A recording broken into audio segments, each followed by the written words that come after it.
तो मूवी के स्टार्ट में हम एक मैरिड कपल मैट और केट को देखते हैं, जो कि हाल ही में अपने नए घर में मूव हुए थे। और यहाँ हमें पता चलता है कि मैट एक स्ट्रगलिंग आर्टिस्ट है और उसकी वाइफ केट एक अंडरपेड ट्रांसलेटर है, जिसका मतलब था कि वो दोनों फाइनेंशियली स्ट्रॉन्ग नहीं थे और इसी वजह से शहर से दूर उन्होंने रिमोट एरिया में इस घर को परचेज किया था। खैर दोनों ही अपने इस घर से काफी ज्यादा खुश थे और मूव होते के साथ ही दोनों रेनोवेशन और सफाई के काम पे लग जाते हैं। लेकिन किचन की सफाई करते हुए केट को एक कैबिनेट के अंदर से एक मरी हुई बर्ड मिलती है, जिसे देख वो उसे बाहर ले जाके मिट्टी में दफनाने की सोचती है। वहीं दूसरी तरफ मैट भी घर में बेकार पड़े फर्नीचर को घर के बाहर फेंक रहा होता है कि तभी उसे क्रॉस शेप्ड एक की दिखाई देती है, जिसे इग्नोर कर वो वापस से फर्नीचर को घर के बाहर फेंकने लगता है। और वहीं उसके फर्नीचर फेंकने की आवाज से बर्ड को दफनाती हुई केट अचानक से डर के मारे उसकी तरफ देखने लगती है, जिस वजह से उसका ध्यान थोड़ी देर के लिए बर्ड से हट के मैट के ऊपर चला जाता है। और जब वो वापस से बर्ड की तरफ देखती है तो वो काफी ज्यादा शॉक रह जाती है, क्योंकि तब तक वहाँ से बर्ड अचानक से गायब हो चुकी थी। वहीं दूसरी तरफ सफाई करते हुए मैट को एक वॉलपेपर के पीछे कुछ अजीब सी चीज दिखाई देती है, जिसे क्लियरली देखने के लिए मैट वॉलपेपर को फाड़ देता है और फाइनली उसके अंदर उसे एक अजीब से की होल वाला डोर दिखता है, जिसे देख उसे याद आता है कि थोड़ी देर पहले बेकार पड़े फर्नीचर में उसे इस दरवाजे की की मिली थी। इसलिए वो फौरन डोर की की को ढूंढ के ले आता है, लेकिन डोर को अनलॉक करने से पहले वो केट को भी आवाज देता है और फिर वो दोनों मिलके उस डोर को अनलॉक करते हैं, जो कि एक्चुअली एक रूम की चाबी थी। और उस रूम को देख के वो दोनों ही उस रूम के अंदर जाने लगते हैं। लेकिन इससे पहले वो अंदर जा पाते कि तभी पूरे घर की लाइट अचानक से फ्लिकर करने लगती है। अब इस चीज को देख के वो सब कुछ छोड़ के सबसे पहले पावर कंपनी को कॉल करते हैं और अगले ही दिन उनकी लाइट की प्रॉब्लम को ठीक करने के लिए पावर कंपनी से एक इलेक्ट्रिशियन आता है, जो कि केबल्स को चेक करने के लिए मैट के साथ बेसमेंट में जाता है। लेकिन जब वो नीचे पहुंचते हैं तो वो दोनों ही काफी ज्यादा शॉक रह जाते हैं, क्योंकि सारे वायर्स एक दूसरे से काफी अजीब तरीके से उलझे हुए थे और वो देखने में काफी पुराने जमाने के लग रहे थे। जिसे देख इलेक्ट्रिशियन मैट को कहता है कि उसने अपनी पूरी जिंदगी में ऐसा कुछ भी नहीं देखा। अब ये सुन मैट उससे पूछता है कि क्या वो इलेक्ट्रिसिटी की प्रॉब्लम को फिक्स कर पाएगा,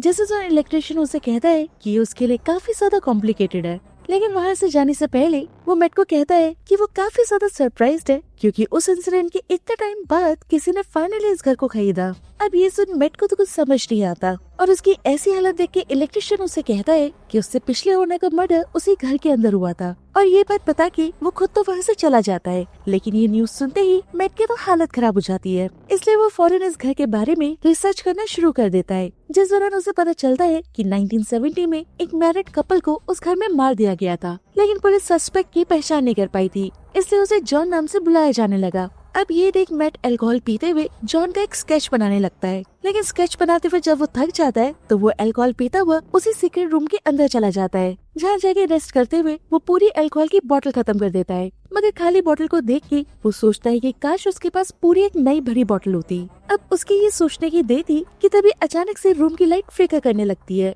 जिसके साथ ही अचानक से उसके सामने एकदम से अल्कोहल की एक नई बोतल आ जाती है, जिसे देख के मैट ऑब्वियसली काफी ज्यादा घबरा जाता है। खैर अगली सुबह लाइट के फ्लिकर करने की आवाज से केट की नींद खुल जाती है, लेकिन मैट जब उसे घर में कहीं नहीं दिखता तो वो उसे ढूंढती हुई सीक्रेट रूम में पहुंच जाती है, जहाँ पे उसे काफी सारी नई पेंटिंग्स रखी हुई दिखती हैं। और उन पेंटिंग्स के बीच में मैट काफी ज्यादा खुश और एक्साइटेड था और उसे देखते ही मैट उसे सारी पेंटिंग्स दिखाते हुए कहता है कि उस रूम में किसी भी विश को पूरा करने की ताकत है। अब ये सुन पहले तो केट को कुछ समझ नहीं आता और उसे इतना ज्यादा कंफ्यूज देख मैट उसे कोई भी विश मांगने के लिए कहता है, जिसे सुन केट रैंडमली $1000 की विश मांग लेती है और कुछ ही देर के अंदर उन्हें रूम के अंदर से $1000 मिल जाते हैं। लेकिन इसके बावजूद केट को लगता है कि उसका हस्बैंड उसके ऊपर कोई प्रैंक कर रहा है, इसलिए वो एक बार दोबारा $1 मिलियन की विश करती है, जिसे करते के साथ ही कुछ ही देर के अंदर उन्हें रूम के अंदर $1 मिलियन भी मिल जाते हैं। और ये सब कुछ देख के केट काफी ज्यादा घबरा जाती है, इसलिए वो फौरन उस सीक्रेट रूम को छोड़ के बाहर जाने लगती है। मगर उसे ऐसा करता देख मैट उसे रोक लेता है,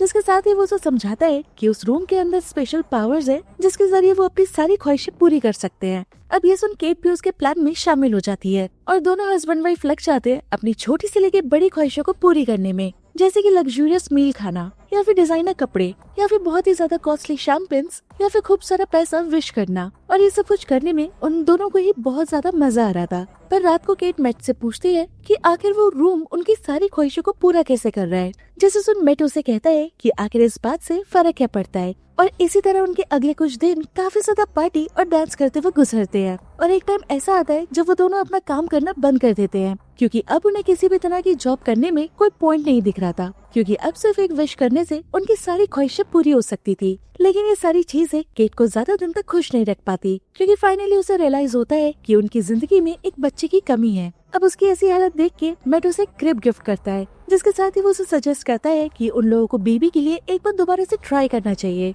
बट उसकी ये बात सुन के केट और भी ज्यादा अपसेट हो जाती है, क्योंकि इससे पहले केट के 2 मिसकैरेज हो चुके थे, इसलिए वो नहीं चाहती थी कि वो एक बार दोबारा से उस ट्रॉमेटाइजिंग सिचुएशन से गुजरे। और मैट की बात से अपसेट होके वो घर के बाहर चली जाती है। और इसके जाने के बाद मैट को भी रियलाइज होता है कि उसे इस तरह की बात नहीं करनी चाहिए थी, इसलिए खुद को शांत करने के लिए वो भी कुछ देर के लिए घर के बाहर चला जाता है। बट बाद में जब वो घर वापस आता है तो वो काफी ज्यादा शॉक्ड रह जाता है, क्योंकि उसे केट के साथ एक छोटा सा बच्चा दिखता है। और मैट को ये समझने में बिल्कुल भी देर नहीं लगती कि केट ने उस बच्चे को उस सीक्रेट रूम से विश किया है, जिसे देख के वो केट के ऊपर काफी ज्यादा गुस्सा होता है। और इस वजह से उन दोनों के बीच में काफी ज्यादा बहस होती है, और ना चाहते हुए भी केट को मैट की बात माननी पड़ती है। और आखिर में वो दोनों फैसला करते हैं कि वो लोग सीक्रेट रूम के अंदर जाके बच्चे के गायब होने की दुआ मांगेंगे। जिसके बाद दोनों ही सीक्रेट रूम के अंदर जाते हैं, जहाँ पे मैट केट को बच्चे के गायब होने की विश मांगने को कहता है। बट केट बच्चे को देख के काफी ज्यादा इमोशनल होने लगती है, जिस वजह से वो विश ही नहीं कर पा रही थी। और ये देख के मैट बच्चे को अपनी गोद में लेके उसके गायब होने की दुआ करने की सोचता है।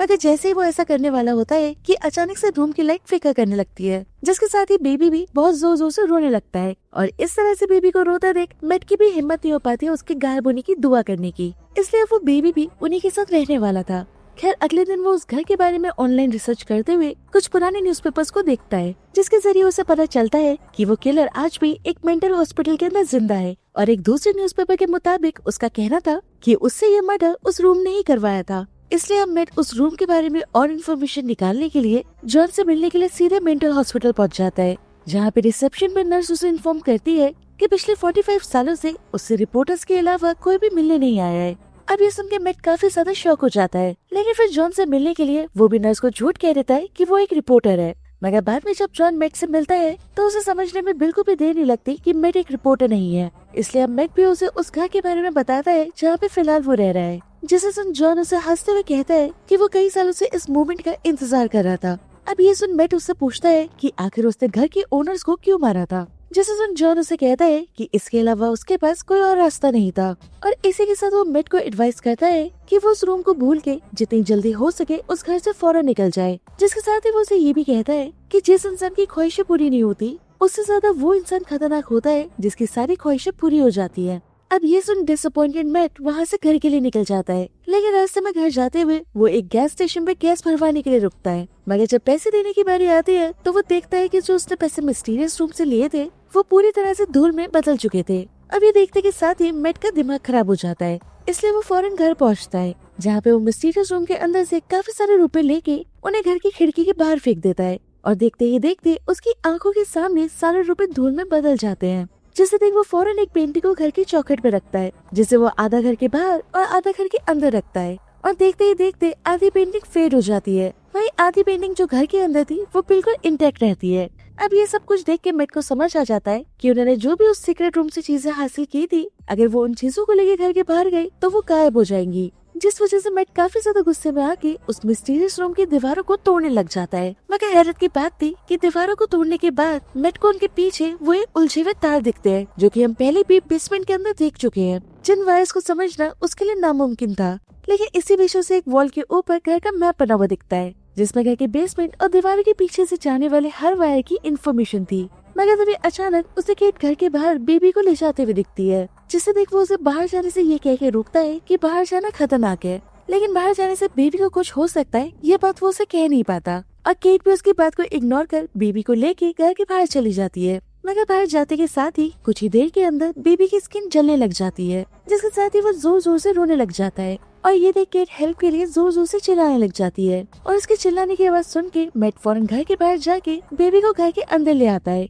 लेकिन जब तक वो घर के अंदर आते हैं तब तो बेबी एक मैच्योर बच्चा बन चुका था, जिससे देख मैट केट को सारी बातें एक्सप्लेन करता है। लेकिन उसकी सारी बातें सुन के केट काफी ज्यादा अपसेट हो जाती है, और वो मैट को कहती है कि उनका बेबी कोई सामान नहीं है जो कि घर के बाहर जाते ही धूल बन जाएगा। मगर उसके बाद सुन मैट उसे कहता है कि चाहे वो माने या ना माने, मगर वो एक रियल बेबी नहीं है। लेकिन ये सुनने के बाद भी केट उस बच्चे को बिल्कुल अपने बच्चे की तरह बड़ा करने लगती है। साथ ही वो उस बेबी का नाम शेन रखती है और फिर अगले काफी दिनों तक वो शेन को घर में ही पढ़ाना शुरू करती है, जिसके साथ ही वो उसे किसी भी सिचुएशन में घर के बाहर जाने के लिए बिल्कुल मना कर देती है। लेकिन एक दिन उसे पढ़ाते हुए केट उसे कैंपिंग के बारे में बताती है, जिसे सुनते ही एक्साइटेड होकर शेन उसे घर के बाहर जाके कैंपिंग करने की जिद करने लगता है। मगर केट उसे ये कह के मना कर देती है कि बाहर काफी ज्यादा जर्म्स हैं और अगर वो बाहर गया तो उसकी तबीयत खराब हो जाएगी। अब ये सुन शेन काफी ज्यादा अपसेट हो जाता है। आखिर वो था बच्चा ही जिसे घर के बाहर जाके किसी भी तरह खेलना था, और इसी वजह से कि वो गलती से भी घर के बाहर न चला जाए,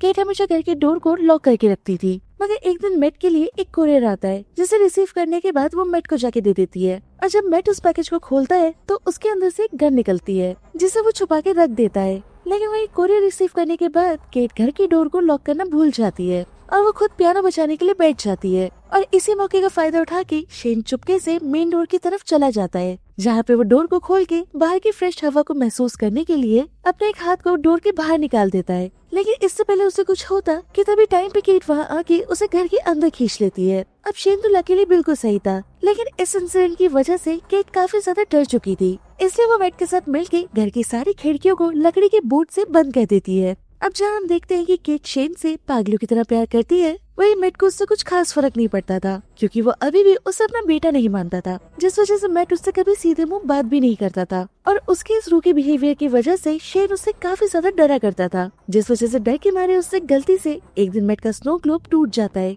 खैर उसी रात सबके सोने के बाद शेन घर के अंदर घूम रहा होता है कि तभी उसे घर के अंदर मौजूद वो सीक्रेट रूम दिख जाता है। और जब अगले दिन सुबह मैट की नींद खुलती है तो उसे अपने पास में एक नया स्नो ग्लोब रखा हुआ दिखता है, जिसे देख वो सारा मामला समझते हुए केट को लेके सीक्रेट रूम की तरफ जाता है। लेकिन वहाँ पहुँचते ही वो दोनों काफी ज्यादा शॉक रह जाते हैं, क्योंकि तब तक शेन ने अपने विश में वहाँ पे एक पूरा जंगल मांग लिया था, जिसका मतलब था कि अब शेन भी जानता था कि उनके घर में एक मैजिक रूम है, जिसे कोई भी ख्वाहिश मांग के पूरी कराई जा सकती है। अब ये सब कुछ देख के केट तो उसके लिए बहुत ज्यादा खुश होती है, मगर इस वजह से मैट काफी ज्यादा गुस्से में आ जाता है और वो शेन का हाथ पकड़ के उसे खींचता हुआ रूम के बाहर ले आता है, जहाँ पे वो उसे साफ साफ कहता है कि वो आज के बाद उस रूम के अंदर नहीं जाएगा। और उसके बाद वो सीक्रेट रूम को वापस से लॉक कर देता है। पर इस वजह से केट और मैट के बीच में काफी ज्यादा बहस होने लगती है, मगर मैट का कहना था कि शेन अभी काफी ज्यादा छोटा है और हो सकता है कि वो गलती से कुछ बहुत ही डेंजरस चीज मांग ले, जो कि खुद मैट और केट के लिए काफी ज्यादा खतरनाक हो। वहीं दूसरी तरफ तब तक घर की लैंडलाइन पे फोन आता है, जो कि शेन जाके पिक करता है।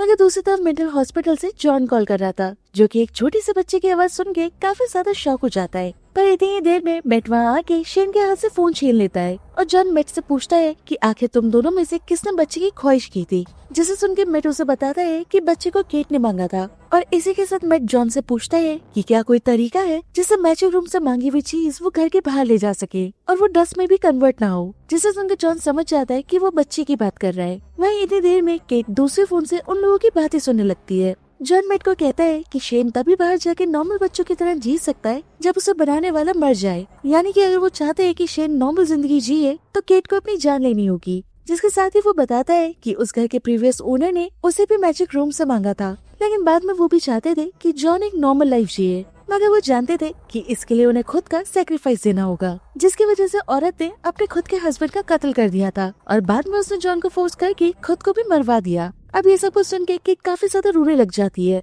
जिस वजह से मैट को भी पता चल जाता है कि उसने उनकी सारी बातें सुन ली हैं। लेकिन इससे पहले मैट उससे कोई भी बात कर पाता कि उतनी देर में केट कार लेके घर के बाहर निकल जाती है, लेकिन रास्ते में वो खुद की कार का एक्सीडेंट करके खुद को मारने की कोशिश करती है, मगर लास्ट मोमेंट में वो ऐसा करने से खुद को रोक लेती है। वहीं घर पे बार बार शेन मैट से केट के बारे में पूछ रहा होता है, जिसे सुन मैट पहले तो उसे इग्नोर करने की कोशिश करता है, लेकिन इसके बावजूद शेन एक के बाद एक उससे नए नए सवाल पूछने लगता है, जिसकी वजह से मैट काफी ज्यादा इरिटेट होने लगता है और ना चाहते हुए भी गुस्से में वो शेन को कह देता है कि वो दोनों उसके असली पेरेंट्स नहीं है और न ही वो एक असली ह्यूमन है। जिसके साथ ही वो उसे ये भी बता देता है कि अगर वो घर के बाहर गया तो वो फौरन एज होके धूल में बदल जाएगा। मगर शेन को उसकी किसी भी बात पे यकीन नहीं होता, जिसकी वजह से गुस्सा होकर मैट उसे घर के बाहर निकाल देता है, जिस वजह से डर के शेन फौरन अपने रूम में चला जाता है। मगर बाद में मैट को अपनी ही हरकतों पे शर्म आती है, जिस वजह से वो शेन के रूम में उसे सॉरी कहने के लिए जाता है और फिर उनके बीच में काफी सारी बातें होती है। और देर रात जब केट घर वापस आती है तो वो मैट को शेन के साथ सोते हुए देखती है, जिसे देख के वो काफी ज्यादा खुश हो जाती है।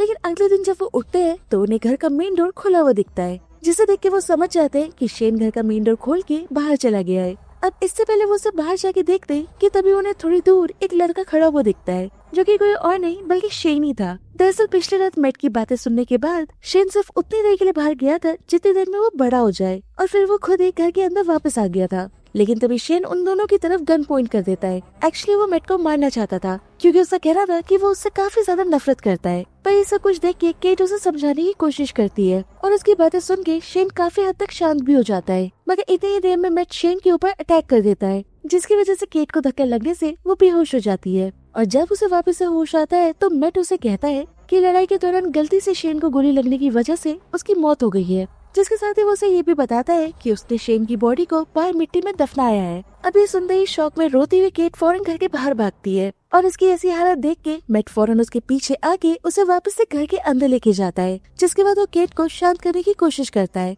लेकिन यहाँ पे कहानी का एक बहुत ही बड़ा ट्विस्ट आने वाला है, क्योंकि जिस मैट को अभी हम देख रहे हैं वो दरअसल मैट नहीं शेन था, और असली मैट उसी रूम में पड़ा हुआ था जहाँ पे थोड़ी देर पहले ही लड़ाई हुई थी। और होश में आते ही वो फौरन घर में केट को ढूंढने की कोशिश करता है, मगर जब केट उसे कहीं नहीं मिलती तो वो मैजिक रूम की तरफ जाता है, जहाँ उसे पता चलता है कि मैजिक रूम का गेट अंदर से लॉक है। जिसे देख वो गुस्से में मैजिक रूम की दीवार तोड़ने लगता है। अब इस सबसे हमें समझ आता है कि शेन ने उनका पूरा घर ही मैजिक रूम के अंदर बना लिया था, और उसका प्लान था वो केट के साथ हमेशा के लिए वही रहने वाला था। लेकिन तभी मायूस केट उसे कहती है कि वो उस घर में और रहना नहीं चाहती, लेकिन उसकी बात सुन शेन उसे मना कर देता है, क्योंकि उसका कहना था कि उनके पास ना तो पैसे है और ना ही कोई जॉब है, और बिना पैसे और जॉब के वो बाहर सर्वाइव नहीं कर पाएंगे। पर इसी बीच केट नोटिस कर लेती है कि शेन बिल्कुल बच्चों की तरह खाना खा रहा था, जो कि एक्चुअली मैट नहीं करता। इनफैक्ट वो उसे शेन की तरह बर्फ खाते हुए देख के काफी ज्यादा शौक थी, लेकिन फिर भी वो इन बातों को इग्नोर कर देती है। वहीं दूसरी तरफ तब तक मैट मैजिक रूम की दीवार को तोड़ देता है, जिसके अंदर उसे काफी सारे वायर दिखते हैं, और उनके बीच में से होता हुआ वो एक दीवार तक पहुंचता है, जिसे तोड़ने पे वो उसी फॉरेस्ट के अंदर निकलता है जो कि शेन ने क्रिएट करा था। और ये देख वो केट को ढूंढने के लिए आगे बढ़ता है, और थोड़ी ही देर में उसे शेन का क्रिएट करा हुआ घर भी दिख जाता है, जिसे देख के वो उसकी तरफ भागता है। वहीं दूसरी तरफ शेन खुद को मैट प्रिटेंड करता हुआ केट के क्लोज आने की कोशिश करता है, लेकिन कुछ ही देर के अंदर केट को समझ आ जाता है कि वो उसका हस्बैंड नहीं बल्कि शेन है, जिसे समझने के साथ ही वो वहाँ से भागने लग जाती है। लेकिन इसके बावजूद शेन उसे जबरदस्ती पकड़ के उसे सेक्सुअली असॉल्ट करता है, और उतनी ही देर में मैट भी घर के अंदर आ जाता है, जिसके घर में आते ही शेन उसे लड़ने लग जाता है। वही मौका मिलते ही केट एक बार दोबारा से वहाँ से भागने की कोशिश करती है, लेकिन तभी उसके सामने अचानक से दोनों मैट आ जाते हैं, जिसे देख के उसे समझ ही नहीं आता कि असली मैट कौन सा है और नकली मैट कौन सा। लेकिन तभी अचानक से वो शेन को आवाज देती है, जिसे सुन जैसे ही शेन उसकी तरफ देखता है वो उसे फौरन सीढ़ियों से धक्का दे देती है, और गिरते के साथ ही नकली शेन फौरन अपने असली रूप में आ जाता है। और उतनी ही देर में मैट और केट उस घर से निकलने की कोशिश करते हैं, मगर बार बार कोशिश करने के बाद भी वो उस घर से बाहर नहीं निकल पा रहे थे कि तब तक शेन भी वहाँ पे आ जाता है, जो कि आते के साथ ही मैट को चाकू मार के उसकी जान ले लेता है। और फिर वो केट को समझाने की कोशिश करने लगता है कि तभी वो घर के बाहर मैट और केट को देखता है। दरअसल घर के अंदर असली केट और मैट के क्लोन थे, जिनसे शेन को उल्लू बनाने के लिए उन्होंने ही घर के अंदर छोड़ा था। और तब तक वो खुद जंगल में से होते हुए मैजिक रूम की तरफ भागने लगते हैं, और उन्हें भागता हुआ देख शेन भी उनका पीछा करता है, और किसी तरह से भागते भागते मैजिक रूम में से होते हुए वो असली घर तक पहुंच जाते हैं, और उनका पीछा करता हुआ शेन भी असली घर तक पहुंच जाता है। और मैट को देख के वो एक बार दोबारा से उसके ऊपर अटैक कर देता है, लेकिन इस बार मैट पहले से ही तैयार था उसके अटैक के लिए, इसलिए उसके अटैक करने के साथ ही मैट शेन को लेके घर के बाहर कूद जाता है। और बाहर निकलते के साथ ही शेन को रियलाइज होता है कि वो घर के बाहर नहीं रह सकता, इसलिए वो वापस से घर के अंदर जाने की कोशिश करता है, लेकिन इतने देर में केट घर के गेट को बंद कर देती है, जिस वजह से वो वापस नहीं जा पाता, और देखते ही देखते वो एज करने लग जाता है। और कुछ ही देर में पूरी तरह से बूढ़ा होने के बाद वो फाइनली डस्ट में बदल जाता है, और उसकी ऐसी हालत देख के केट काफी ज्यादा इमोशनल हो जाती है, क्योंकि भले ही शेन ने कितनी भी गलतियां करी हो, मगर केट उसे अपना बच्चा मान के बहुत प्यार किया करती थी। खैर इसके बाद हम 1 महीने बाद की कहानी देखते हैं, जहाँ हमें पता चलता है कि फाइनली वो उस घर को छोड़ने में कामयाब हो गए थे, लेकिन मुसीबत थी जो कि उनका पीछे छोड़ने का नाम नहीं ले रही थी। दरअसल केट को पता चलता है कि वो प्रेग्नेंट है, और तभी उसके रूम की लाइट अचानक से फ्लिकर करती है, जिसे देख के केट समझ जाती है कि कहानी अभी भी बाकी है। और इसी के साथ फिलहाल ये मूवी यहाँ पे खत्म हो जाती है।